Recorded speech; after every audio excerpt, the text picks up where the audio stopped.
అమాయకులైన యువతులను మభ్యపెట్టి మధ్యప్రదేశ్కు విక్రయిస్తున్న ముఠాను పోలీసులు పట్టుకున్నారు.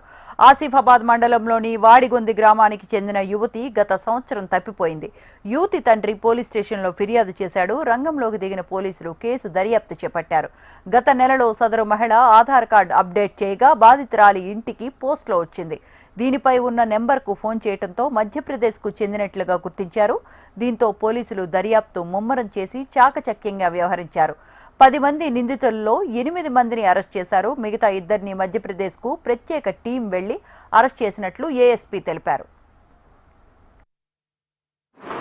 సో 11th ఈ నెల 11th రోజు మా ఆసిఫాబాద్ పోలీస్ స్టేషన్కి ఒక కంప్లైంట్ ఇవ్వడం జరిగింది. ఆ కంప్లైంట్ బాడిగోది మండలం నుంచి వచ్చిందనమాట. సో ఆ కంప్లైంట్ ఏంటంటే వాళ్ళ ఇంట్లో వాళ్ళ కూతురు సంవత్సరం నుంచి మిస్సింగ్ అని చెప్పింది. సో సంవత్సరం నుంచి ఎందుకు మిస్ అవుతున్నారు అంటే చెప్పడానికి దానికి అతని దగ్గర సరైన కారణాలు లేవు. సో మేము ఇన్వెస్టిగేషన్ చేసే తరుణంలో మాకు వాళ్ళ ఇంట్లో ఆధార్ కార్డు ఒకటి దొరికింది.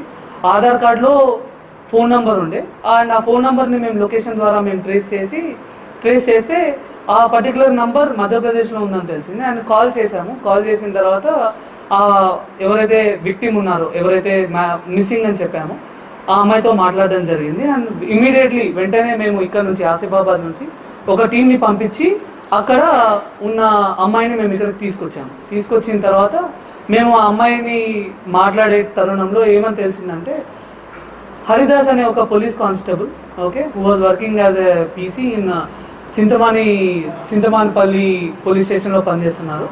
అతను పెళ్ళి అనే ఒక ముసుగుతో వేరే సుజాత అనే ఇంకొక అక్యూజ్డ్ తోటి కలిసి ఆ అమ్మాయిని మధ్యప్రదేశ్లో వేరే ఇంకొకరికి అమ్మేయడం జరిగింది. సో అలా అమ్మేయడం వల్ల ఆ అమ్మాయి అక్కడే గత సంవత్సరం నుంచి అక్కడే ఇరుక్కుంది. సో మేము ఆ అమ్మాయిని రక్షించి ఇక్కడికి తీసుకొచ్చిన తర్వాత మేము ఈ హరిదాసుని సుజాతని వీళ్ళందరినీ కూడా పట్టుకున్నాము.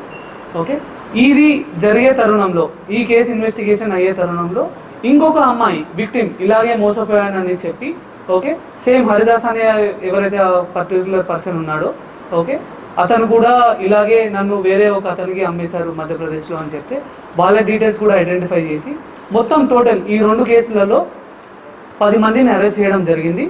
ఆల్రెడీ 8 మందిని మేము రిమైండ్ చేశాము. 2 మొన్నటి వరకు మిస్సింగ్ ఉండే. ఇప్పుడు వాళ్ళని కూడా మేము పట్టుకున్నాము. ఈరోజు వాళ్ళని రిమైండ్ కూడా చేస్తున్నాము.